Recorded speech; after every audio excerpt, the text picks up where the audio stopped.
नमस्कार. पार्थ मराठा वधूवर सूचक केंद्रामध्ये नाव नोंदणी केल्यानंतर खरंच लग्न जमतं का? तर जमतं. फक्त त्यासाठी मुलगा निर्व्यसनी पाहिजे, संस्कारी पाहिजे, कर्तृत्ववान पाहिजे. प्रॉपर्टी असली तरी जमतं, प्रॉपर्टी नसली तरीही जमतं. एक मनमाड तालुक्यातील एक मुलगा आहे. जमीन नाही, पण मुलगा चांगला आहे. स्वभावानं चांगला आहे आणि नोकरीला आहे. मुलाला आई नाही, वडील आहे. मनमाडमध्ये त्यांचं घर आहे. त्या मुलाचं लग्न फक्त नाव नोंदणी केल्यानंतर 8च दिवसात जमलं. नांदगाव तालुक्यातील मुलगी आणि एक त्या मुलीकडनं आम्ही कुठल्याही प्रकारची फी घेतली नाही. 1 रुपया पण नाही. त्यांना नाव नोंदणी नाही, काहीच नाही. गरीब शेतकऱ्याची मुलगी होती. त्यांना हे स्थळ दाखवलं. दाखवल्याबरोबरच एकमेकाची पसंती झाली आणि ते लग्न जमलं. आता 12 तारखेला लग्न आहे. असेच अनेकांची लग्न जमतात. पण त्यासाठी मुलगा कसा पाहिजे? निर्व्यसनी पाहिजे, समजदार पाहिजे आणि समजून घेणारा पाहिजे. यांची परिस्थिती मध्यम होती. त्याने समजून घेतलं, ठीक आहे. परिस्थिती मध्यम आहे, काही हरकत नाही. मुलाला आई नव्हती. त्यांनी समजून घेतलं, घरात आई नाही. मुलाला शेती जरी नाही, पण मुलगा नोकरीला आहे. स्वतःचं घर आहे. निर्व्यसनी आहे, समजदार आहे. असं दोन्ही पार्टीने जरी एकमेकाला समजून घेतलं, तर लग्न जमतं. काहीच वेळ लागला नाही. त्यांनी अपेक्षा सुद्धा केली नसेल का गेल्याबरोबर आपल्या इथून लग्न जमतं का? त्या मुलाचे बहीण आणि मुलगा एकदाच आला फक्त भेटीला. बस लग्न जमलं. मुलाचे नातेवाईक राजापूरला प्रकाश वाघ आमच्या मावस साला आहे. ते नातेवाईक होते. त्यांनी थोडा वशिला लावला. पक्कानं मला कॉल केला. दाजी, आपले जवळचे पाहुणे आहे. दाखवा. चांगलं दाखवा. पण मी कधीच वशिला कोणाचा वशिलेबाजी करत नाही. योग आला बिचाऱ्याचा. टाईम सुद्धा लागला नाही. हा योग सहजासहजी येत नसतो. त्यासाठी मुलं निर्व्यसनी लागतात, कर्तृत्ववान लागतात.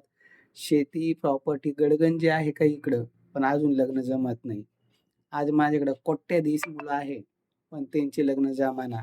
त्याचे कारण असे, तुमच्या अपेक्षा, तुमचे व्यसनं तुम्हाला लग्न जमू देत नाही. आम्ही तर लग्न जमवण्यासाठी बसलेलो आहे. पण एवढी प्रॉपर्टी असून काहीचे लग्न का जमत नाही? त्याच्यामागं त्यांची व्यसनं, त्याच्यामागं त्यांच्या अपेक्षा आणि त्यामुळे ते 30-30, 35-35, 40-40 वर्षाचे नवरदेव झाले. हा मुलगा फक्त एकदा आला, जास्त काही मोठी अपेक्षा ठेवली नाही. आपल्याला सर्वसाधारण मुलगी असली तरी चालते, असं सांगितलं. 4-5 मुलीची प्रोफाईल दाखवली. 2-3 मुली पाहायला जाणारच होत्या. त्याच्या अगोदर पहिलं स्थळ आलं, घरी आलं आणि जमून गेलं. असा योग पार्थ मराठा वधूवर सूचक केंद्रात जमतो. नाशिकमधला मुलगा आहे. मनमाड तालुक्यात त्याचं घर आहे आणि सरोदे नावाचा मुलगा आहे. 12 तारखेला लग्न आहे. समजदार, निर्व्यसनी कुटुंब असलं ना, तर लग्न जमतं. आणि खरंच जमलं का? आता नाशिक मनमाडच्या 12 तारखेला या लग्नाला आणि समजेल हे पार्थ मराठा वधूवर सूचक केंद्रातून जमलेलं आहे. अनेकांची लग्न जमलेली आहे. कन्नड तालुक्यातला आवराळ्याचा मुलगा होता. काही गुंठाभर जमीन नाही, नोकरी फक्त भोजनालयात कामाला होता. त्याचंही लग्न इथूनच जमलं.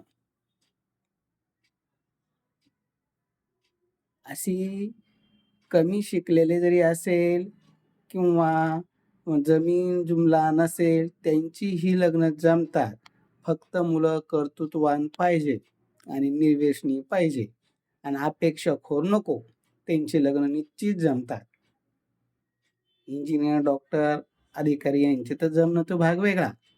पण सर्वसाधारण मध्यम कुटुंबातील लग्नसुद्धा आम्ही जमवतो. फक्त मुलं चांगली पाहिजे, संस्कारी पाहिजे आणि निश्चित लग्न आम्ही जमवण्याचा प्रयत्न करतो. जसा हा मुलगा संस्कारी होता, बहिणीचा स्वभाव चांगला होता, समजून घेणारी बहीण होती, आई नव्हती, अ, वडील आहे. आता त्यांनी एकच विचार केला का घरात आई नाही, तर आम्हाला एक समजदार गरीब कुटुंबातली मुलगी दाखवा. दाखवली, गेलं जमून. त्यासाठी या. प्रत्येक शनिवारी, रविवारी आम्ही मोफत सेवा देतो. मोफत सेवेचा लाभ घ्या. 10वी-12वी शेतकरी कुटुंबाकडून कुठल्याही प्रकारची फी आम्ही घेत नाही. गरीब शेतकरी मुलींनी माझ्याशी संपर्क करावा. कारण त्यांचे लग्न मोफत लावून दिलं जातं. त्यांना कुठल्या प्रकारची फी घेतली जात नाही. त्यांना चांगलं स्थळ देण्याचा आम्ही प्रयत्न करतो. कारण गरिबाचा आशीर्वाद हीच काही आम्हाला खूप काही देऊन जातं. कारण त्यांचा आशीर्वाद आमच्या पाठीशी असतो आणि आम्हाला काम करण्याची शक्ती येते.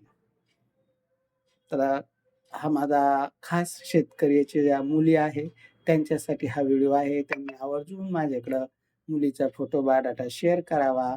त्यांना पाहिजे त्या प्रमाणे स्थळ देऊन आम्ही जमवण्याचा प्रयत्न निस्वार्थपणे करू.